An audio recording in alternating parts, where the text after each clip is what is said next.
Hi. Hi, everyone. Welcome to this course. So glad you're here.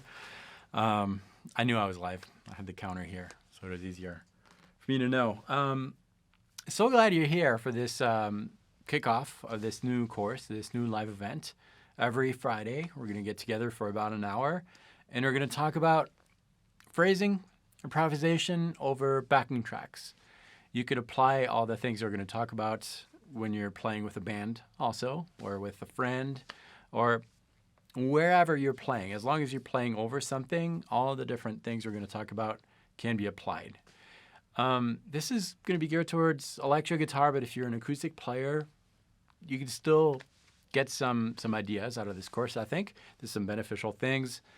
Music is music, so whether some of the techniques are proper to the electric or others proper to acoustic, there's still some fundamental concepts that you can take and apply. And also, before we start, this is an interactive course, so if you have any questions during this time, feel free to interrupt, write them in the chat. At the end of each session, we're going to have about 10 minutes where we can kind of go back and forth and talk about things. And also, if you're a JamPlay member, these live events are recorded, so you can watch them again and again and again. And at the end, I will also tell you about the practice sessions that come with this course. But more on that later. For now, just grab your guitar if you can, and let's just dive in. The first lesson is a confidence boost lesson, because if anything, I want you to get out of this hour feeling that you can do it and that it's easier than you think. I think there's a lot of material out there about music, about guitar, and a lot of different approaches, and sometimes it can be very overwhelming. And I don't want you to be overwhelmed. And I think the best way to avoid getting overwhelmed and confused is to just have your guitar, have your instrument, and whatever you're hearing about music, whether it's a lesson on a scale or a technique, whatever it is, just take everything with a grain of salt. Even during this course, take it with a grain of salt, and don't just take it as that's the way it is because David's telling me that, or whoever is telling you that. You've got to try the concept, try it for your own, see if it works for you, see if you like the idea. If you don't like the idea, you don't have to work on it. There's so many things musically that can be done that why not just go where your heart leads you, where you really feel like you're going to get something out of it. So keep that in mind. Try everything that we're talking about. Experimenting with some of the concepts is really going to make them your own, and you're going to assimilate these ideas a lot more than if you were just to listen and not try them, or just read a book and not apply it. You've got to try all these things. But we're going to talk a tiny bit about music theory, very, very basic stuff. I'm going to talk to you about the notes, pitches in Western music. Eastern music is different. Their system is based on quarter notes. But here in Western music, we're dealing with half steps as opposed to quarter steps. So I said quarter notes. Sorry, I meant steps. So in other words, the smallest distance between two notes, and you can see that really on a piano, is a half step. On a guitar, you could cheat because you can bend a note to make it sound right in between this note and this one to make it sound like a quarter step. But if you had a piano, from one note to the next one, whether it's a black note or a white note, you have a half step. And we're going to consider that the guitar is only capable of doing half steps. It's not true. You can do quarter steps by bending, but let's just pretend. And if we only had those notes that are separated by half steps, we would have 12 possible notes. And it's very basic knowledge. That's really as far as we're going to go, as far as theory today, and in the next courses too. This is not a theory class, but I want you to understand this. We've got 12 possible notes. On our guitar, we could see that by just playing an open string. So if I'm playing, let's say this high E string right here, open, that note has a name, that's E. And if I keep going up, well, the name of the note is going to change. F, F sharp, G, and so forth, until I find another E.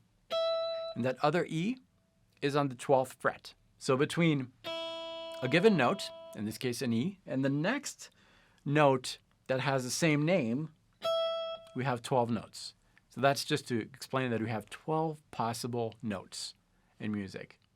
So with 12 notes, you can play anything you want, basically. Anything you hear in your head, anything you hear on the radio, anything can be played within 12 notes. Now, yes, 12 notes, so 1, 2, 3, 4, 5, 6, 7, 8, 9, 10, 11, 12 can be played at a higher pitch, but they're still the same notes.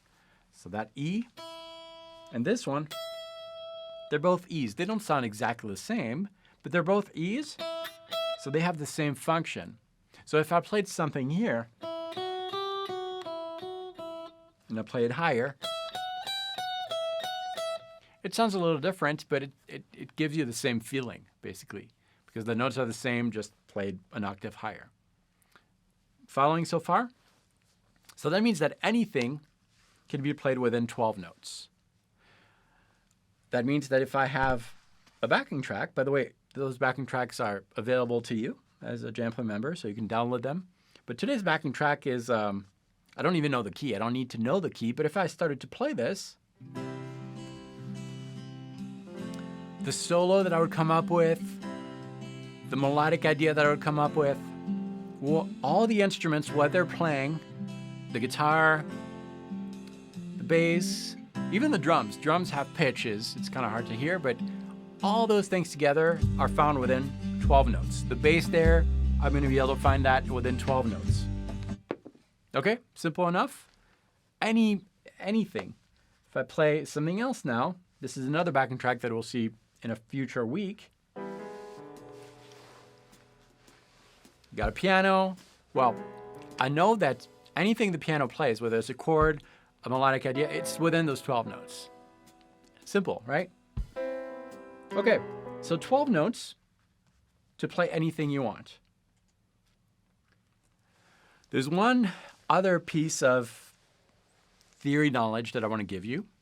And if you're more advanced, you know that what I'm telling you is not completely 100% true. But I'm making things simple, and if you believe what I tell you, what I'm about to tell you, you'll be okay. I'm not really lying, but I'm going to make a generalization. I'm going to say that any scale has 7 notes. It's not necessarily true, but let's pretend, okay? So 7-note scales. A major scale, for example, again, whether you heard that term or not, doesn't matter, 7 notes. A Phrygian scale, Phrygian mode, 7 notes, and so forth. Now, yes, if you've been playing for a few months, you might ask, well, pentatonic scale that has 5 notes. Yeah, it's true, it has 5 notes, but if you find a pentatonic scale, a 5-note scale that works over a backing track, well, you can always add 2. There's always 2 notes that are possible. There's always 7 notes that will work over a particular key. Again, it's not necessarily completely true, but the exceptions are so rare that we can make that statement. Okay, so, well, we've got 2 things here. We said 2 things. We said that there are 12 possible notes in Western music. Only 12. There's not a 13th note. There's just 12 notes. Some are low, some are a little higher, some are even higher, and even higher. But that's the same note that I'm playing over and over. There's just 12 possible notes. We also said that over a chord progression or a single chord or something that you're going to play over, you can always fit a 7-note scale. So 7 notes out of 12 are possible notes, are quote-unquote correct notes, notes that fit. That's more than half. More than half of the notes of all the notes that are possible, more than half of those notes are okay notes, are right. So what does that mean? That means that there's more chances of hitting a right note than hitting a wrong note, right? There's more than half of that chance. And we're going to try that. I've got a looper pedal here, so if you see me doing this, I'm not trying to kill an animal. I'm stepping on the looper pedal, which is going to record whatever I play, and then I press it again, and it's going to repeat it over and over. So the exercise here, and that's something I want you to try if you have your guitar. I'll give you a chance to try it. I'm going to play a chord. I'm not going to even think about the name of the chord. I don't know the name of the chord. I'm just going to play shapes. And you don't need to know the name of the chord. I'm just going to play a shape. So I'll do that right now.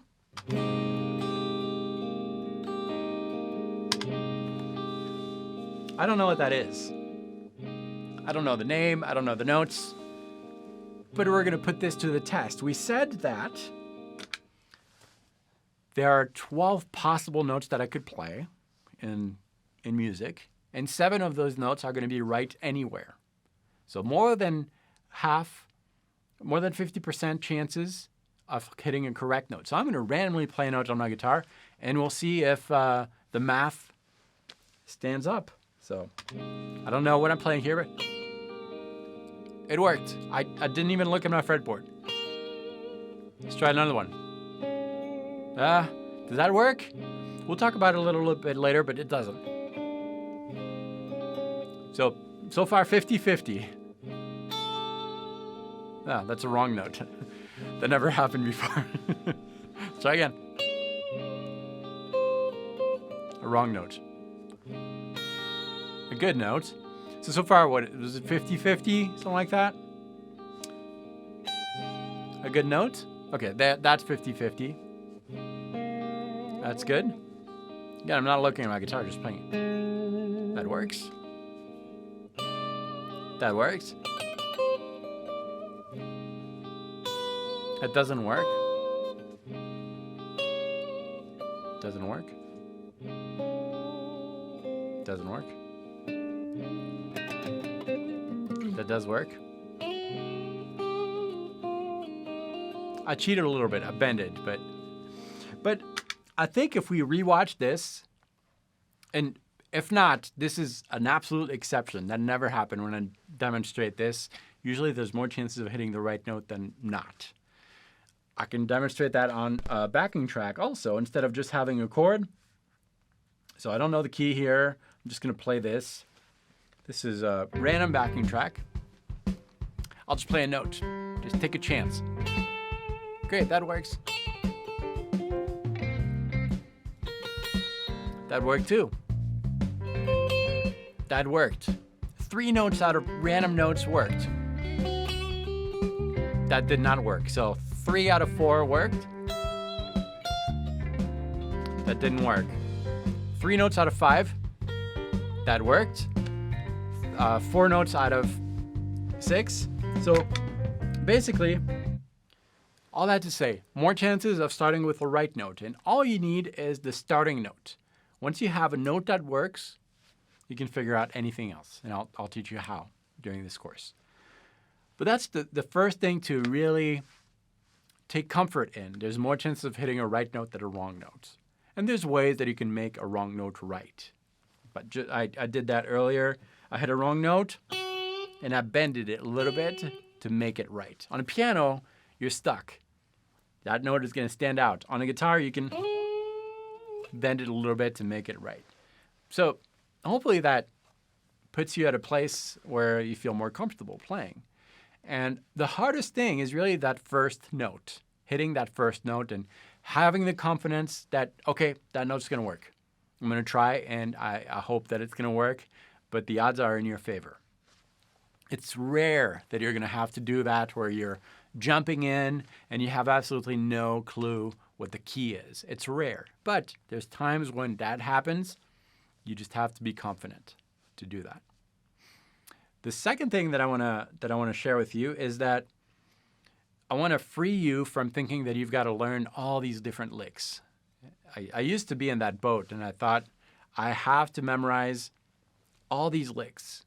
And then I realized that, oh, there's more than 10. I've got to memorize this. And then a few years after, I had to review the first ones that I learned. And then I had completely forgotten about this particular lick here. And it was like studying licks. And then I realized that I think I talked to someone or played with someone and asked him, what did you play there? Show me that lick. And he said, I don't know. And I realized that, are you telling me that you're making your own licks on the spot and you don't remember them? You didn't study that before? And that's where I realized that there's something else than just learning licks. You don't need to learn licks. I think in most of us, there's a few people who don't have it. But if you're watching this, you have it because you've got interest, and what sparked that interest hopefully is a healthy desire to learn and to be a musician. It's something in you. It's not just because you want to look cool, I hope. If that's the only reason you're here, well, welcome. But it's probably not going to work. But I know that that's not the point. My point is that I think that as musicians, regardless of you've had an instrument for a week or decades, you're receptive to musical ideas that you hear within you. So without getting too much into the spirituality aspect of things, you as musicians, you just kind of hear stuff, okay, that are inside. And if you close your eyes in the silence, you're going to start making things up. Where does it come from? I don't know, but let's say that it comes from here, from your heart or your head or whatever, okay? If you practice that before you go to bed is a good way to do it. When you're lying down before you go to sleep, close your eyes and you just imagine a new song or something that you haven't heard before. And you start composing in your head and the ideas start to flow more and more. That's really what we're trying to tap into during these 8 lessons. We're trying to find what would work over a chord progression or a single chord, and that thing that you're going to find is within you already. So let's use our looper before we get to today's backing track. I'm going to play a simple riff, simple groove. And again, the name of the notes don't matter at all, but we'll do something like this.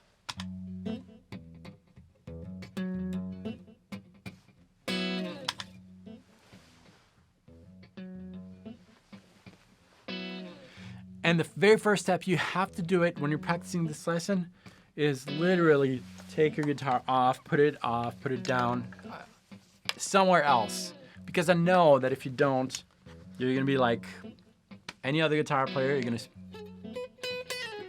to start to noodle around. And that's not helping the ideas. And I want you to just imagine. First, you're going to think in terms of rhythm, probably. Or this gives us the rhythm feel. So find the strong beat, and then maybe the subdivision.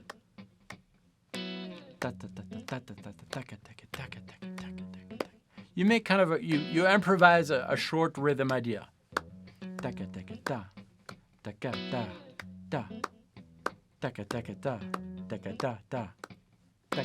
For example, just get comfortable with the groove.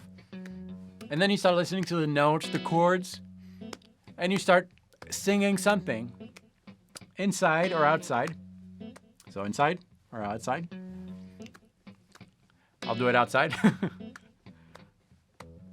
So I'm thinking right now. Something simple like that. So that fits, right? I have no idea how to play that, but I don't know what scale, what key, I don't know anything, but I know that it works. Okay, I'm going to pause that, and I'm going to search on my instrument. Now we've got to translate what we found. Note by note.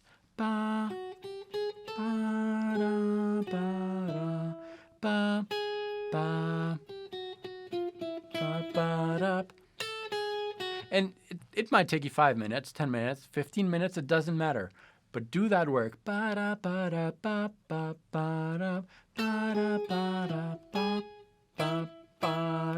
Learn how to play it. regardless of the position. You might do it on a single string.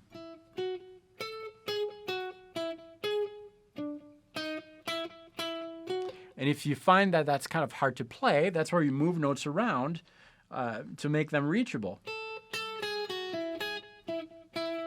Until you find something that works. Then you try it.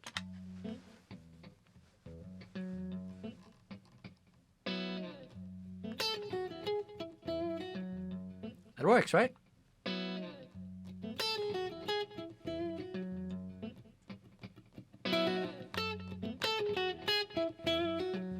Great. And we found a first musical idea. We don't even know the key. We don't know the chords. We don't know the scale.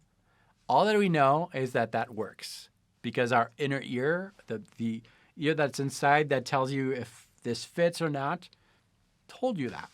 It's almost like you're teaching yourself how to play things. And you'll be amazed at all the ideas that are already in you, that are around there. Or maybe not in you, but you're hearing. And it's really incredible the amount of ideas that you can generate like that. Let's try another one. Same thing, right? So remember, guitar down.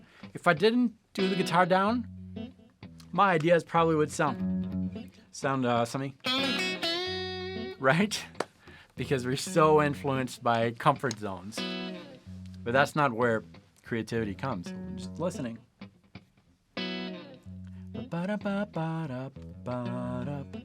It's kind of reflecting the previous idea.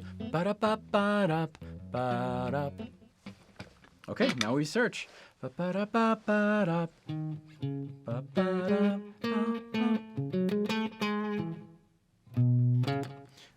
is kind of quick. It might take you longer, but the more you do it, the faster you're going to be able to recognize things. And I'll talk a little bit about that in a few minutes too.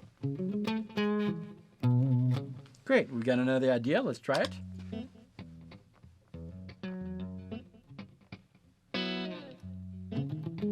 I can't remember the idea.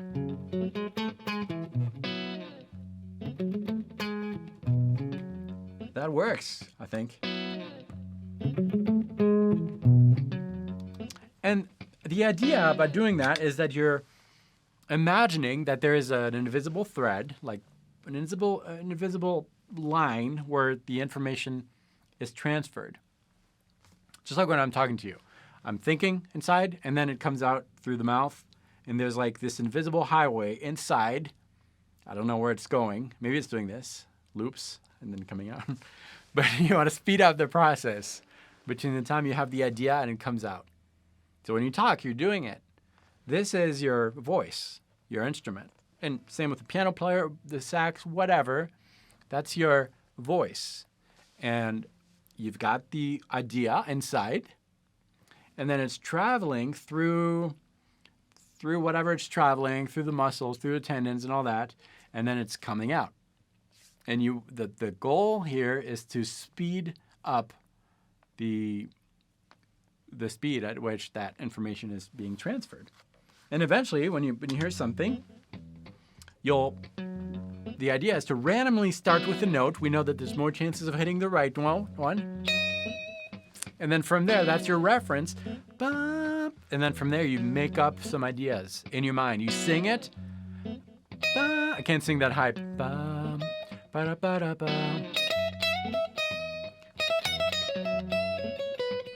I'm making it up, and the information is traveling really fast through the fingers.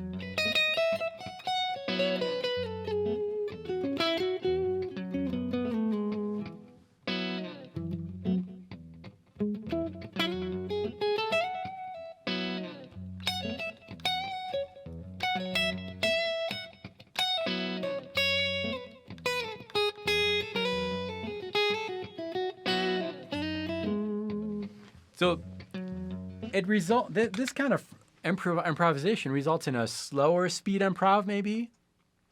This is different.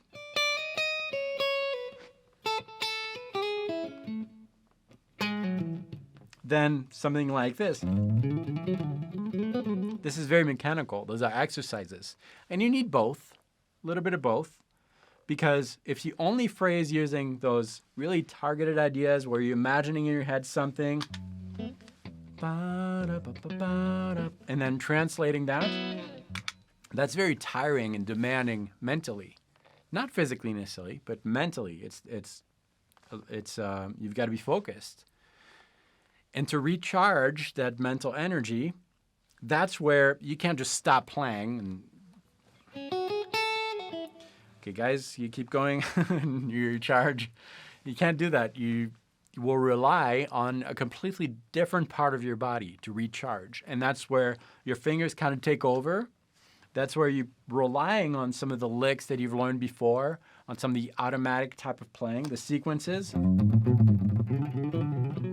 All those exercises where you don't really have to think about it.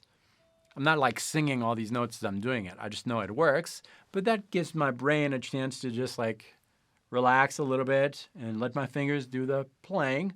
And then I take over. The brain takes over and I'll play a little bit slower. I'll rely more on thinking about the idea first, making up the melodic line, and then translating it into music. Let's try a different loop here. Let's say that I've got something like this.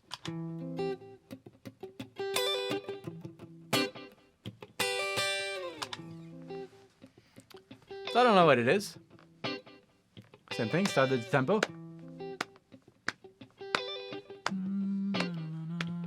So I can sing inside, get some ideas, but I've got to have a starting point because my knowledge of the guitar is not enough that I know that if I hit this note right here, I know exactly the sound that it's going to make. I'm not there. So I'm going to have to start with the starting point, knowing that most notes are going to be okay. The loop.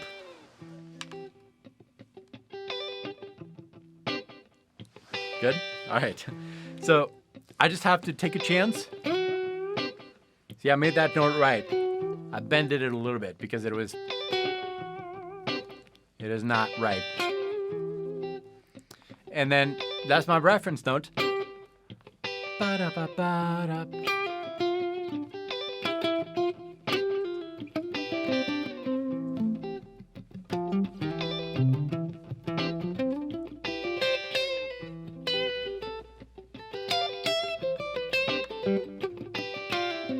And as I'm exploring around that zone of the fretboard, making up melodic ideas, my fingers are starting to recognize some patterns which are going to be useful when it comes to time to give my mental a break.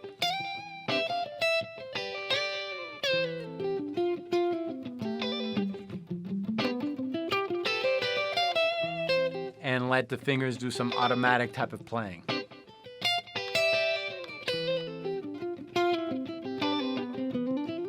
Like that.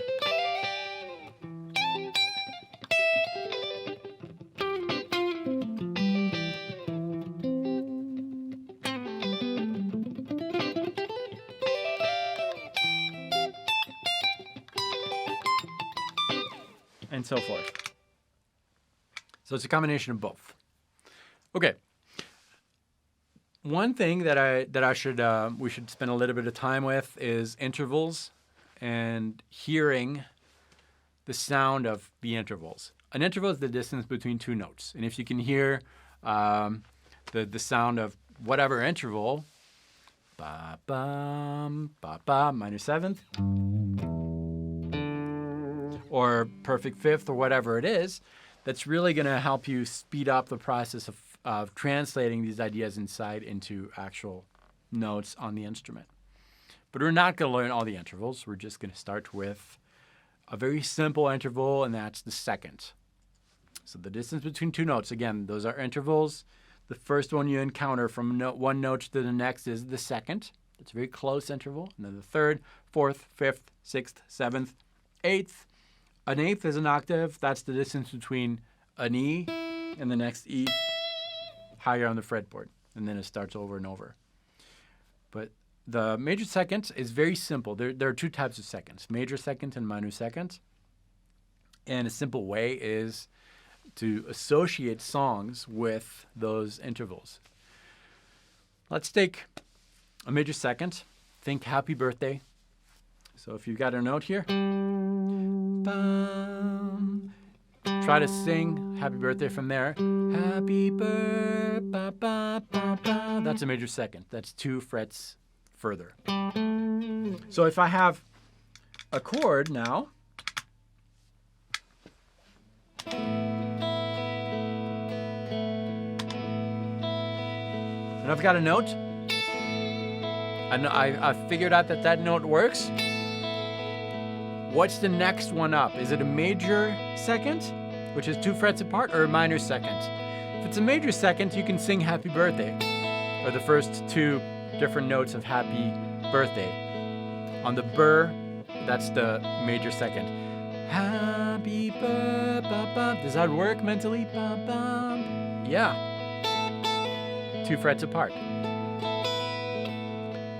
Happy birthday to you. The rest of the song's not going to work, but as long as those 2 first note works, you're good. So now you've got ba, ba. Now from there, let's sing Happy Birthday. You really have to concentrate. Happy birthday, ba, ba, ba, ba, ba, ba, ba. Do you like that sound? Happy birthday. If so, you can play it.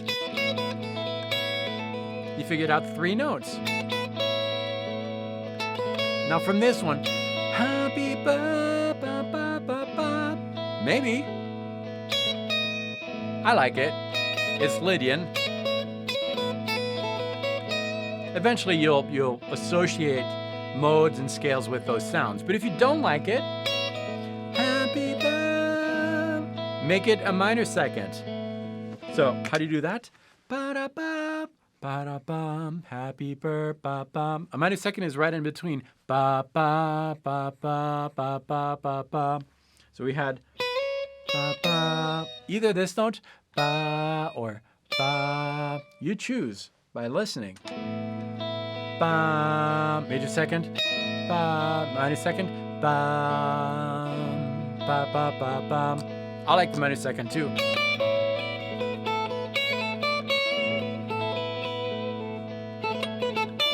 Or the major second would work too.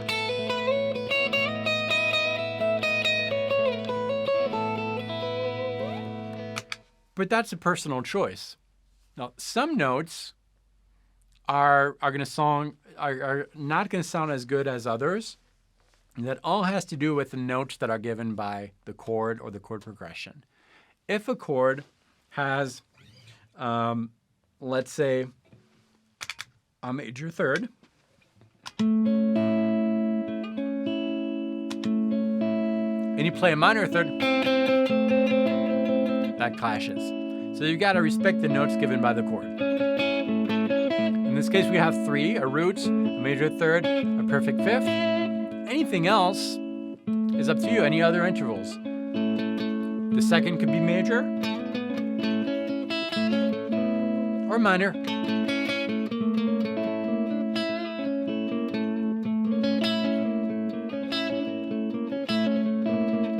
It gives it a different flavor, but you're allowed, quote unquote allowed, you're allowed to do anything musically, but that's going to be the fundamental rules of music theory. I hope you guys are following. If not, feel free to interrupt. But that's basically what we're gonna deal with here as far as playing over the backing tracks. Let's get into our track now. And I'm not going to talk about the key or anything. We're just going to use what we have been talking about here. So remember, first step, put your guitar down. Got our track here. Well, actually, before we put it down, let's play a little bit with that idea that we had saying that there's more possible notes than wrong notes. Let's play a little bit with that. You have to be confident. You can't just approach it like that. Just pick a note and go for it. We're just experimenting. Let's wait until the bass and the drums come a little heavier.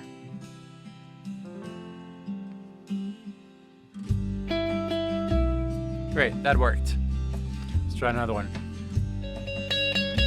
Does that work or not? Well, if it doesn't work, if you feel that there's something off, play it one fret higher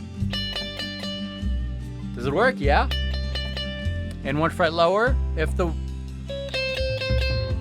1 fret higher and 1 fret lower work, then you did hit a wrong note. And that was the case there. Let's try another one. That works, because if I play a fret higher, that doesn't work. Let's try another one. That worked. Another one. That worked. That did not work. Didn't work. That worked. So play with that a little bit as you're working on this lesson throughout the week.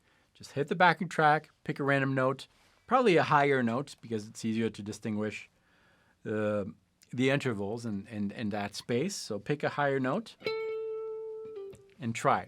Once you have a good note, a note that does work. For example, here, that's your reference point. Bum, happy birthday to happy birthday, bum. Yes or no? If yes, 2 frets higher is a possible note. Great. And then from that one, mentally remember, ba, happy birthday. Yes or no? If no, ha, ba, ba, ba. 1 fret lower. Or you've got to kind of like experiment and see what works for you. But those things allow you to hit a note, hoping for the best, and then quickly you translate those major seconds, minor seconds to music.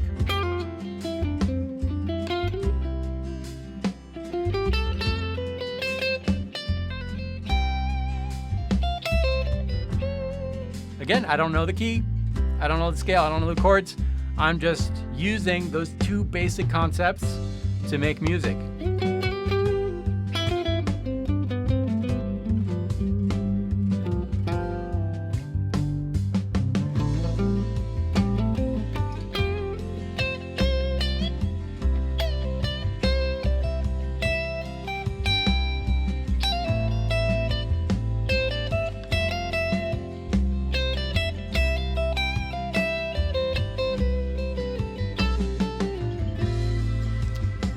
Okay. Now that we did that work, which would take a little bit longer normally, eventually you're going to start to have quite a few choices as far as the notes go. You're going to figure out at least 7 notes, the 7 notes that will work. Those 7 notes, if you reorganize them in alphabetical order, and you start it with the first note of the chord that you encounter in the chord progression, which we're going to get to in a second, that gives you the key. And in this case, I think we're starting with a C. Can we pull up the charts, please? Great. Yeah, so the first note is a C. And we'd find that all the notes that we figured out, happy burp, and so forth, will give you 7 notes that you can play higher if you want to.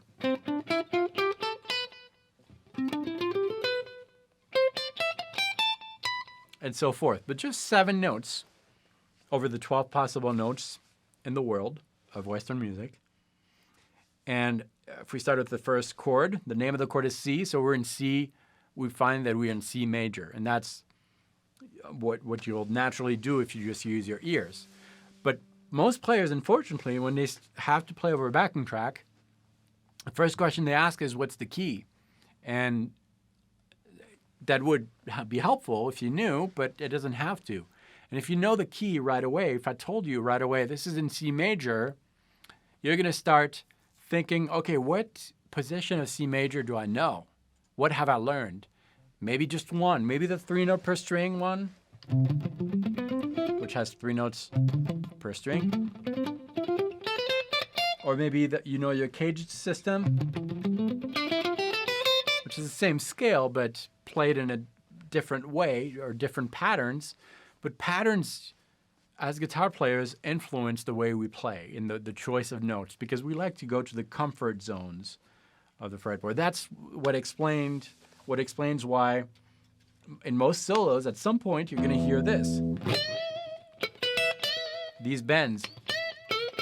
You're always going to hear at some point, probably, the minor seventh, which is bended to the root. Or you're going to hear the perfect fourth that's bended to the perfect fifth. Right? And because we lack our comfort zones, our fingers gravitate around those notes, and that makes every solo in the world kind of sound the same if you don't start by really connecting with what's inside of you. That's the idea.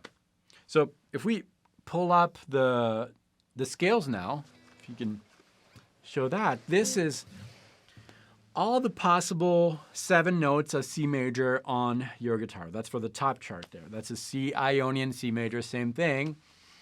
And that can be very confusing if you have not studied that. But basically, if I told you the key right away, your mind is going to go towards something similar to that. Maybe some notes are going to be highlighted depending on the positions, but then it's very visual, and music can be visual, but if it's only visual, then we forget about our ears, and we forget about imagining things and hearing things inside.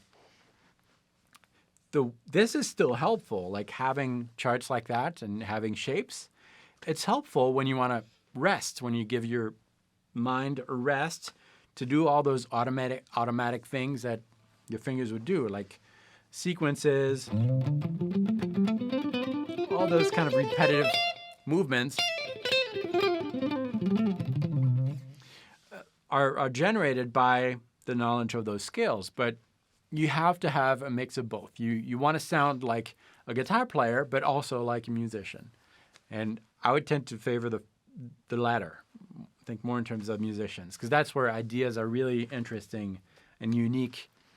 And also, nobody can compete with it. So you're breaking completely the unhealthy competition that some guitar players have sometimes. And that's a good thing. Nobody can find I really believe that some of the ideas, melodic ideas that are inside of you are really proper to you if you spend time developing them and learning how to convey them on your instrument. Whereas a pattern or a scale sequence is really strongly linked to the amount of hours that you spent on doing that. Now, there's nothing wrong with that. That's really cool to hear those tastefully done, but anybody can do it with time, basically. So that's the idea. Let's talk a little bit about the one below there, just as a extra instruction. Any 7-note scale can be made simpler by removing 2 notes. Obviously, I could say that even further. Any 7-note scale can be made even simpler by removing 7 notes, right? But here below, we have what it's called a major pentatonic scale. It's a 5-note scale. It's a very common scale. There are multiple pentatonic scales, a lot. As long as the scale has 5 notes, it's a pentatonic scale. But these are traditional pentatonic scales. And this is a major one. Basically, within a major mode or a scale, there's multiple major scales too.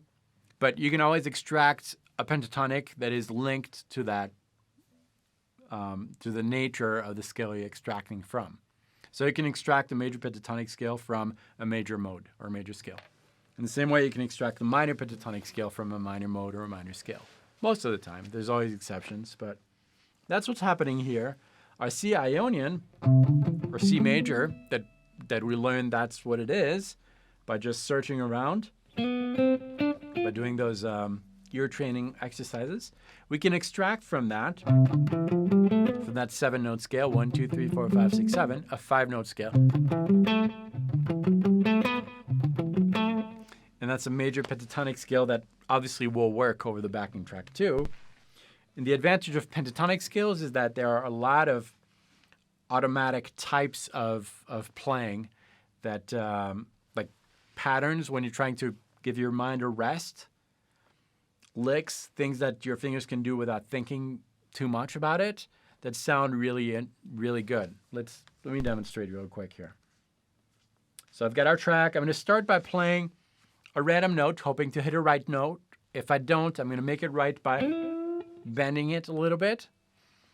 And I've got to do that quick so that people don't notice too much. That note that I'm going to land on is going to be my starting point. My ear is going to be tuned to that note. I'm going to make some melodic ideas that I will follow using the happy birthday to all those interval knowledges. And then at some point, I'm going to give my mind a rest and I'll go towards the pentatonic scale. And I'll point it out to you. But let's just start by giving this a try. Another tip, never play right away. Just let the backing track start to speak and draw you in, because you don't know what the song's about if you haven't heard it before. It's okay not to play for a few bars. Okay, let's take a chance here. I made it right?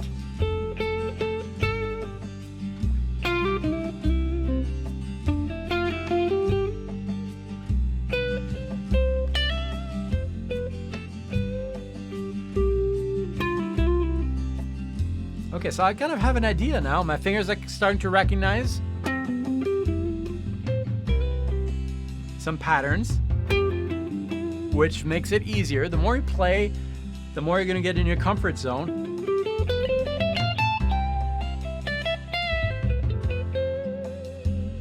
Okay, I'm recognizing now that that's the scale. Okay, I'm going to give my mind a rest. Pentatonic.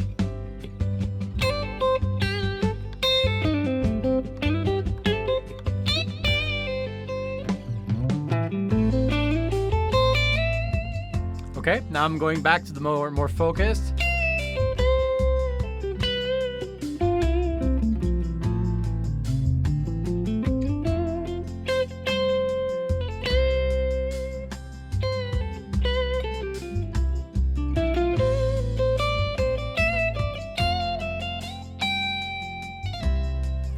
Now let's go back to the pentatonic.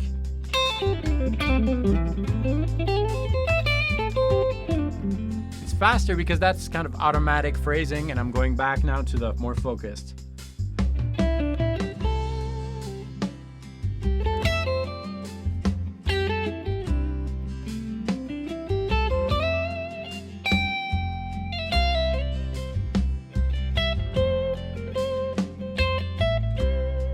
Still a wrong note in there, but that's okay.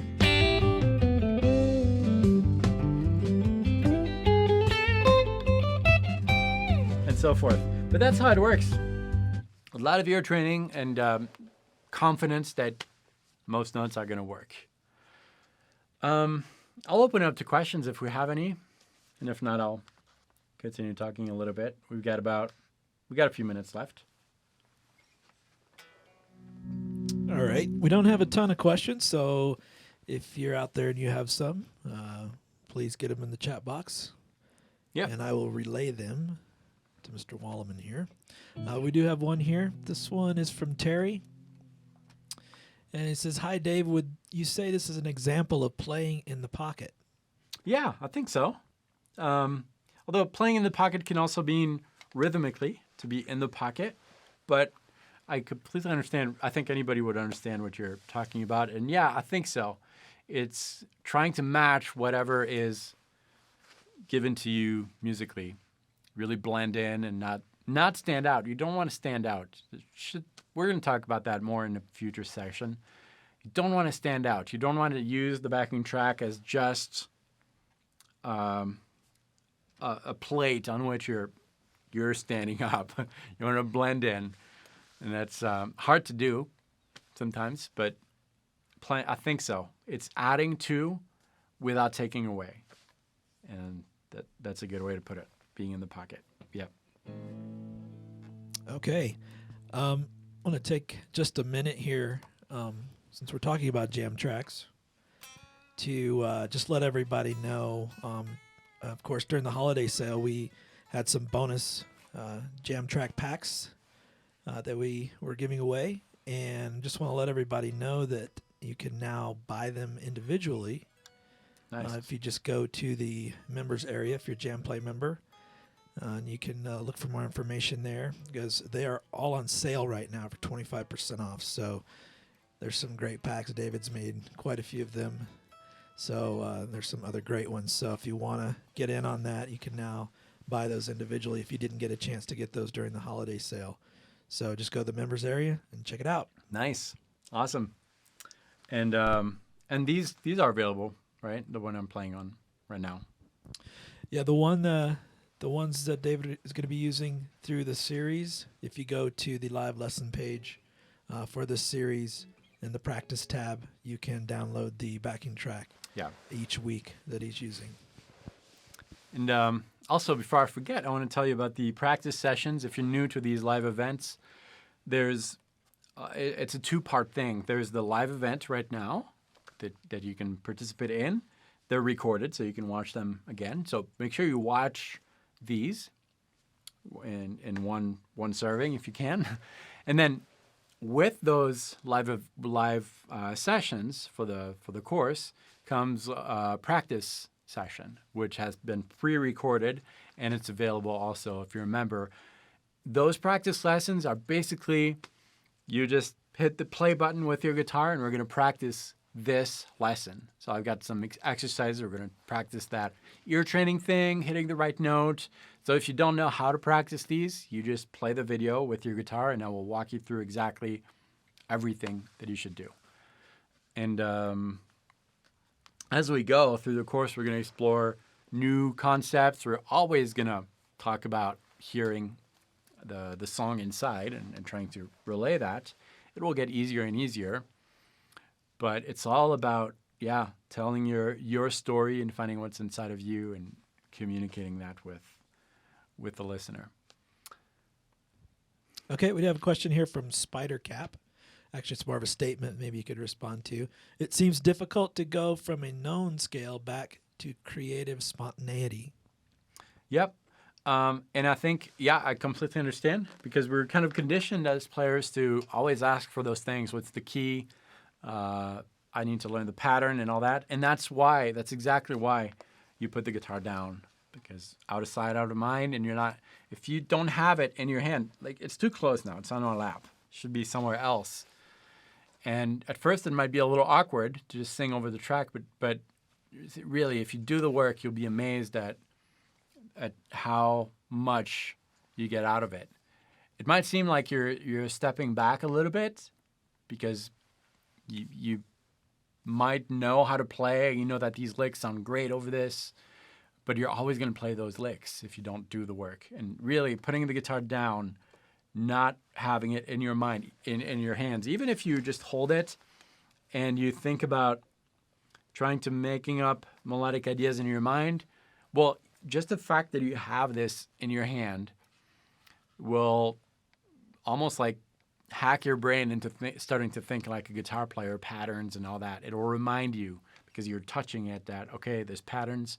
You don't want that. You really want to reconnect. So it's harder. It might seem a little hard to go back to that state, but if you put your guitar away, not in your hands, you'll see that it's not as hard as you think. It's awkward, but it's not hard. It's a good question. Okay, and this one's from JBlack123. I don't understand what note to hit while playing chords. I usually end up playing up in pentatonic scales. So what would you have to say about it? Well, I'd say that you don't need to know the notes that you're going to play. You don't need to know the names of the notes, and you will discover on your own where to play them. But it all starts with discovering that your ear knows what to play already if you just sing those notes. Just exactly like I described. Put your guitar down, sing over it. Try this at home. Here's a future backing track. Put your guitar down. Imagine you're a singer and you've got to sing. Just imagine. I've got something that came, and maybe for you too. I'll start it over again here. It's simple. Ba-da-ba-ba-da. And just repeat that. Da-da-da-da-da. Da-da-da-da-da. Okay. You got something. Ba-da-ba-ba-da. You fish around. You've got to pause the backing track.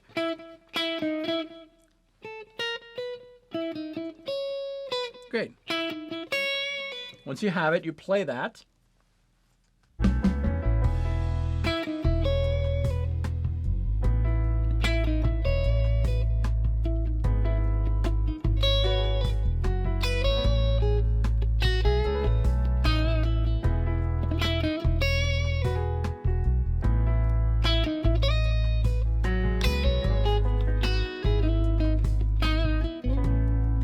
And so forth. I promise you that if you do the work of singing with no guitar, pause the backing track, figure that out, and then repeat, put your guitar down, sing something else, take your guitar.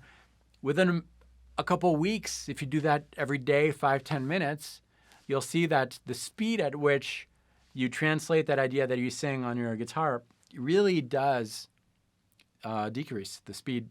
It's faster and faster.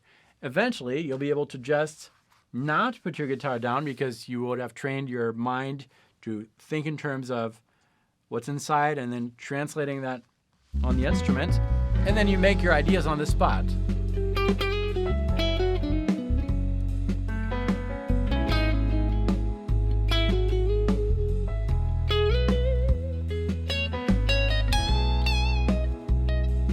If you make a mistake, that's okay. You just fix it as you go.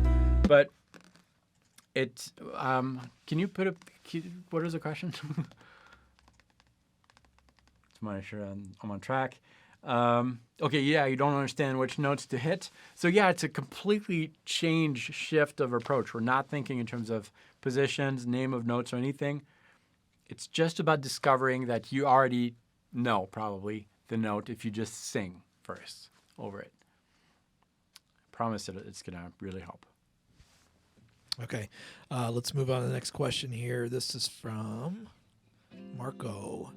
How many notes would you say is important to recognize to start with? I think the first one is definitely the second because it's so close. And from the second, 1 second after second after second, you'll figure out all the possible 7 notes. And then we'll probably get into that a little bit further down the course. But I would say the third, after the second, learn the third, and then the fifth. So start with the second, hear the seconds, then start with the thirds, because that'll give you a sense of this is minor, this is major. Once you know that, you can replace it with pentatonic. It'll help you automatically figure out those scales. And then the fifth is a good way because it helps you kind of jump around without having to use an octave, which is wider. It's an easy interval to hear. I always think of, I think it's 2001: A Space Odyssey. That is that Space Odyssey? Maybe. But that's what I think. Yeah. And it allows you to do things like. So just seconds right now. To jump around. Like that. And now I'm on a different string.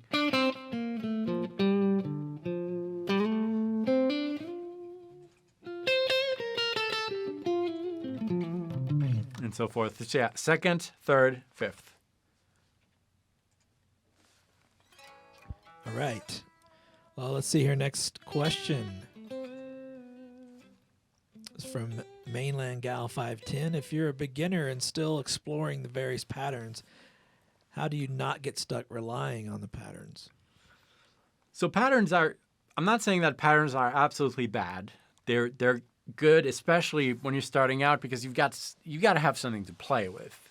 And you'll see that as you're singing something, figuring out how to play it, eventually your fingers will fall into patterns they recognize. So that's good.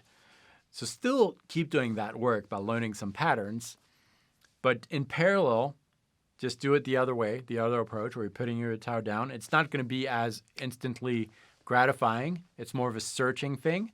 But if you combine both, learning your patterns and then doing that work of singing and reproducing it, you'll see that that's going to speed up the process of matching some of the ideas to patterns. And it's all part of the same thing, really. So don't feel like you have to not just do patterns, but just do exactly what I said. Put the guitar down, sing, figure it out on the guitar. Just like that. Okay, this one is from Tony Johnston. Hi, I'm trying to be spontaneous, but I keep wanting to revert to the pentatonic scale. What should I do? I think you're probably reverting to it because you have your guitar in your hands, right? Most likely. And put it down. That's what you should do. Put your guitar down and sing, and you'll see that you won't go through those patterns. All right, and the next one is from Will I. Would a loop pedal be helpful for this course? Yeah, not necessary, but I think a loop pedal is such a good investment if you want to buy a pedal and you're a guitar student. It's a really good investment because you can learn so much with it and you don't need to download back and try. Well, still, yes, but yeah, there's so much you can learn even with a single note. Just doing a single note.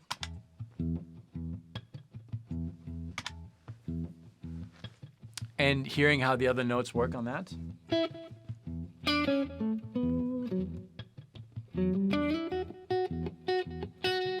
It's a great tool for your ears. So yeah, if you have money to spend on a pedal, I would really suggest a loop pedal. It's such a good tool for your education, but it's not necessary for this course. Okay, we got time for a couple more here. Yep. Let's see. This one is from Theo. This works for single notes. Is there a method to do this with chords, or am I getting ahead of myself? I think there's a way for chords. I don't use it very often, so improvisation with chords. But what I will say is that when instead of thinking of chords in terms of the names of the chords and the positions, what I tend to do is to, once I found a pattern, so the importance of patterns again, once I found my pattern, say that we got something like this, just a bass groove.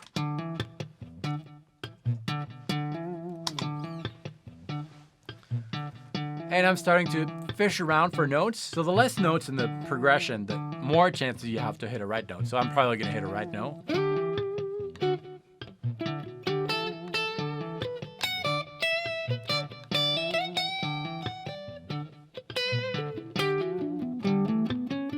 Okay, I figured out a pattern. I don't know what chord I hit there, but I would just play any note, one note per string, and that's a chord that will work.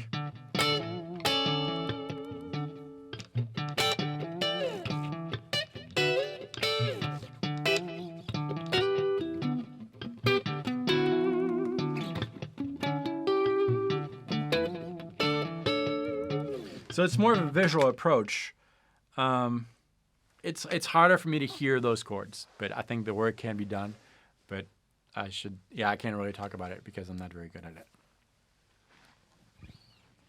it.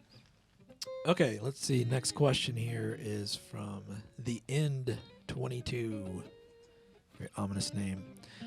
Dave, it seems like you almost have to have a basic understanding of scales to move as easily as you do. Would you agree? Yes and no. A basic understanding of scales, yes. You need, and what we talked about today, where there's 12 notes, 7 are okay notes. But then in terms of knowing the names, the formulas, and all that, it definitely has its use, but it's not absolutely necessary. Once you let your ear guide you through the possible notes,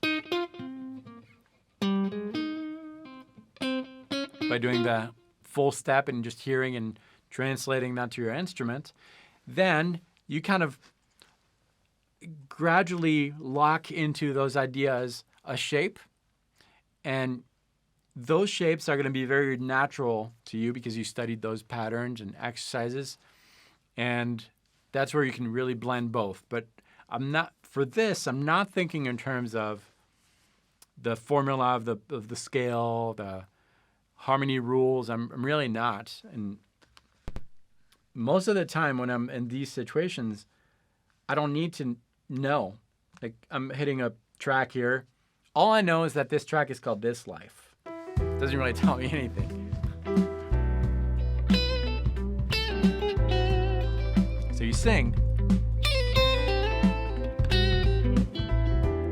and you make it up on the spot.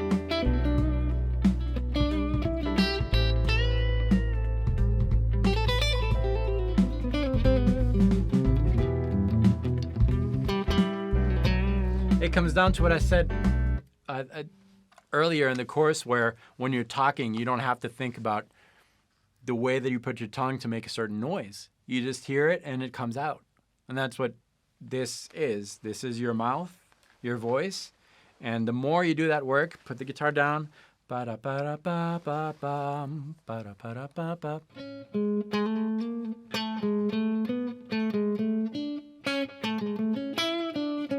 Okay. Ba-da-ba-da. That's how I say that word. Ba-da-ba-da-ba-ba-ba.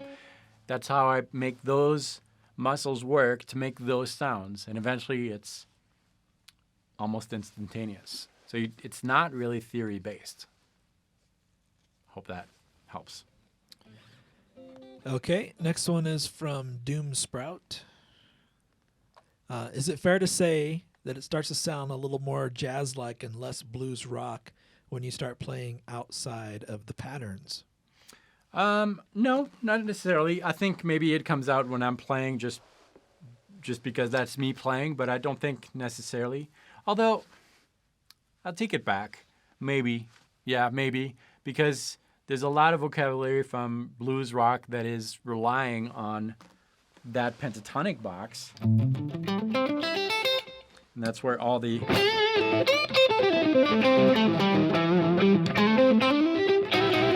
those lick-based ideas come out. So yeah, maybe. I see what you're saying. I'd say yes. But not that one is better than the other, but we're focusing more on the jazzier side, or melodic, I'd say.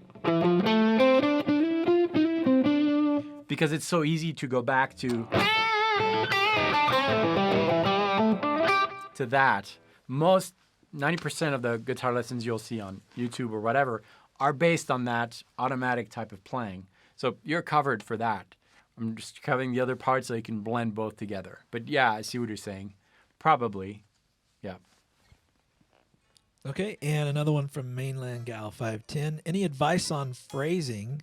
I keep coming up with the same phrasing rhythm because of muscle memory. So yeah, that's definitely something that I experience too. I think we all do. And to fight it, you just have to be aware of it. So you're already fighting it. You're already aware of that.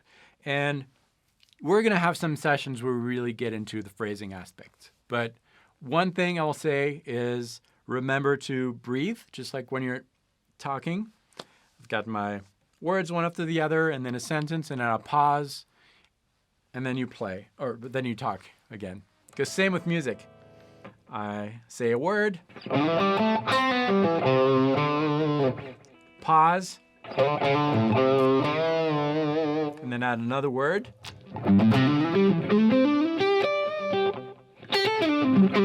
I think a lot of players forget to pause in between words, and that's probably something that I would suggest. But we're going to have a lot more discussions on the phrasing aspect of things in a few lessons. Good question. Okay, I think that's all the questions we have. Great. Probably going to do it for tonight. Thanks so much, everyone. I'll be back next Friday. And in between, if you have questions, write them down somewhere or in the forum, and I'll try to cover them next week. And don't forget to do your practice session. Practice well. Thank you for joining me today. I'll see you next Friday. Same time, same place.